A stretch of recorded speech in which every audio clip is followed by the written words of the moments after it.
মুসলমান গো মারতে মারতে হাতের কবজি দুটি ব্যথা হয়ে গেছে। এ গেদু কোথায়? এই তো আব্বা আমি এখানে। তাড়াতাড়ি আউগে আউগে, তাড়াতাড়ি ধরে সিঁড়ি দিয়ে আমি হাঁটতে পারি না, কোমর ব্যথা করে। আব্বা আসেন, আপনার জন্য দেখেন আমি বেগুনি কালারের গালিচা বিছাই দিছি, আমার হাত ধরেন আব্বা। তো আসার পথে কোনো পথে ঘাটে ঝামেলা হয় নাই তো আব্বা?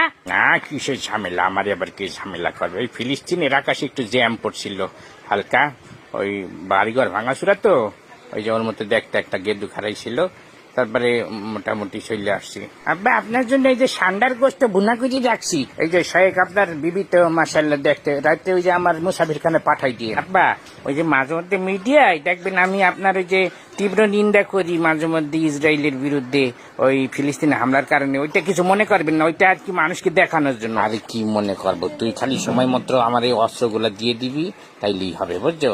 তাছাড়া মিডিয়ায় যা করা শো অফ টপ সব করবি, সমস্যা নেই। জি আব্বা আপনি শুধু আমার দিকে একটু লক্ষ্য রাখবেন, আমি তো আপনার ওদিকে সেটেল হয়ে গেছি, অধিকাংশ সময় আমেরিকায় থাকা হয় আমার। ওই দিন নিয়ে তুই কোনো চিন্তা করবি না, তোর যখন যা লাগবে শুধু আমাকে বলবি, খারাপ লাগুক খাদেমা লাগুক সব বলবি জি আমাকে। আব্বা আপনার মতো একজন আব্বা থাকতে আমার কোনো টেনশনই করতাই না, মনে হয় আপনি আমার জন্মদাতা পিটিয়ে। কয় কি